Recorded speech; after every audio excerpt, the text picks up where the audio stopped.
Hey there, drone fans. Rick here again from Drone Valley.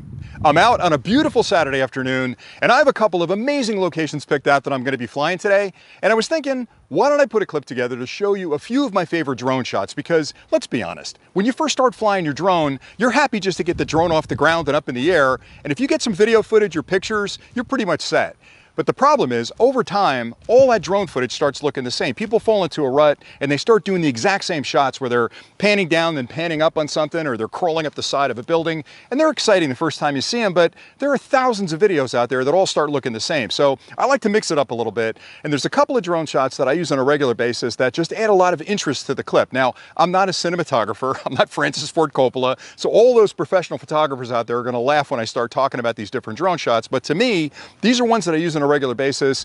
My clients seem to like them, and they make the videos a little bit more interesting. So I'm going to show you a couple today that are really easy to do. You'll have to practice a little bit, but I promise you they're going to jazz things up for you and add a little bit of panache to your video. So this first one we're going to do, I like to call the electric slide. I don't know why I call it that. I guess I'm a child of the 60s, but anyway, that's the first one. And it's a shot where you're sliding along something that's blocking your view as you're elevating, and you're sort of doing a reveal as you're going sideways. It's a very impressive shot. So stay tuned and I'll show you that one first. In this first shot, I've got the drone hovering about 30 feet off the ground. There's a tall stand of trees right in front of me, and just on the other side of those trees is a beautiful horse farm. Now, I know the main building is off to the right because I've already scouted the location. Long driveway leading up to it, a lot of fencing, beautiful fields and trees behind it, a few horse pens. Now, I could just elevate the quad up past those trees and reveal the property all at once, but that's not really interesting. What I'd rather do is slide along those trees. And what I'm doing is forcing the viewers focus in close at those trees, and it's showing them the expanse of the property. So I'm sliding along the trees, and as I'm doing that, I'm slowly elevating, building suspense. You're wondering what's on the other side of those trees. And then once I crest those trees, I gently spin to face that main building and reveal the entire property. And I think that's a lot more interesting because it shows you the grand scope of that property and the area around it. It's just I think a nicer way of revealing a property of that size. This segment I shot in the Pine Barrens in New Jersey, and it's one of my favorite places to go. And if you've never heard of it, it's this large area, hundreds and hundreds of acres of undisturbed pine trees. That's just a beautiful place to go hiking or walking or just sitting out for an afternoon and relaxing. And I go down there an awful lot. And what I'm trying to get across in this shot is just how large that area is. Now, I could just elevate the quad again over the tops of the trees, and you'd see just how big that area is and how undisturbed it is and beautiful. But again, that's fairly boring. So what I'm going to do with the shot is stay down low and stay close to the trees and draw that viewer's attention into the forest, because the way the light's coming down through those trees, it's creating a really interesting landscape in there. A lot of dark and light spots, a lot of really interesting textures. And as I pull to the right, I'm slowly elevating, again, building tension. I wonder what's going to be over the top of those trees. And when I crest those trees and kind of gently look down, you get a real sense of how big that area is and how beautiful it is down there. This next move I call the slingshot, and you'll see why in a minute. It takes advantage of two camera movements that you can accomplish pretty easily with a drone that are either difficult or expensive to do with a traditional camera. And those are showing speed and showing elevation. Now, I'm sure there's an official name for this move as well, and you photographers out there are probably giggling right now thinking, Rick, that's nothing more than an elevated tracking shot, but in Drone Valley parlance, we call it the slingshot, and it's a really good move to use if you're trying to reveal a point of interest. Let's say you're out and there's a beautiful lake, or you're filming a home and you want to add some drama to that shot. And the way this one works is you start off hovering close to the ground. And I mean like dangerously close to the ground. And it really helps if you've got some texture below you. So if there's grass or a field that you're filming in, get down as close as you can to the top of that grass. You're going to take off really fast towards your point of interest. Now, you're going to make sure you line up your shot, and if you can find something to block that point of interest, even better. So if there's a stand of trees, try and line yourself up so that those trees are blocking that point of interest.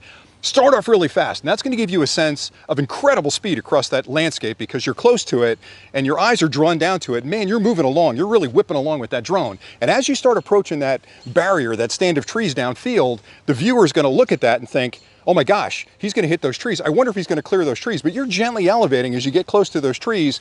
Just when you're on top of those trees, you crest over the top and look down at that point of interest. And what you've done is taken that viewer through a roller coaster ride of speed in the beginning, elevation at the end, and it combines all the elements that I love about flying a drone. But add that to a couple of your shots and you'll be surprised the reaction you get from your viewers. Now, I've got a couple examples coming up, so stay tuned for those. This segment is the same horse farm from before, but I'm going to use the slingshot move to show you a different type of reveal. Now in this case, I've got the quad down really close to the ground. It's only a couple of inches off that tall grass.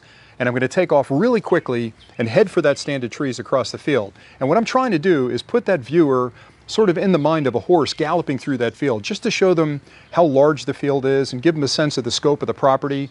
And I'm building a little bit of tension too, because I'm heading for those trees and I'm slowly elevating, and the viewer's looking at that wondering, man, is he going to make it over those trees or not? So you're drawing their attention to those trees, you're keeping them engaged in the video, and you're basically creating a narrative to reveal that property. So as I get closer to the trees and I crest over the top of those trees, now their attention is down towards that main farmhouse at the end. So it gives them, again, a real sense of how large the property is, how beautiful it is, and how expansive that space from where I started to where that farmhouse is really conveys exactly how large and beautiful this property is. This last segment is one of my favorite. I'm using the Slingshot Move, again, to convey speed and elevation, and I'm down really close to the ground to start. I'm actually down in the weeds. The camera's hanging down far enough where it's underneath the tops of that grass. So when I take off, you get a sense of speed because I'm really close to that grass, and then I slowly start to elevate. And what I'm trying to convey here is maybe a deer running through the woods, and then all of a sudden it turns into an eagle and it flies up through the trees. But it gives you that sense of speed and that sense of elevation, which again is the beauty of what a quad can bring to cinematography. And then once I get up past the top of those trees, you can see again how large that area is and how beautiful that area is. So I really like that shot an awful lot. It's also a tricky shot because when you're down near the ground, if you're not careful and you hit maybe a little bit larger piece of grass down there, you're going to tumble into the grass. But then coming up between those trees on that narrow road is also a little bit tricky. So it's a move you got to practice an awful lot, but I promise you it'll definitely pay off in your shots. Okay, that's it for today, and I hope you've enjoyed this clip. Now, if you haven't subscribed to the channel yet, hit that button down there and join the Drone Valley family. We have a lot more clips coming up, and we're giving a few drones away as well, so you definitely want to subscribe so you get notifications when those giveaways happen, and that way you can enter and maybe win a drone. If you need accessories for any of your quads, hit our website. We've got a lot of stuff in stock, a lot of cool accessories. We ship every day and get it to you faster than Amazon can. So that's pretty much it for today. Thanks an awful lot for watching, and until next time, happy flying.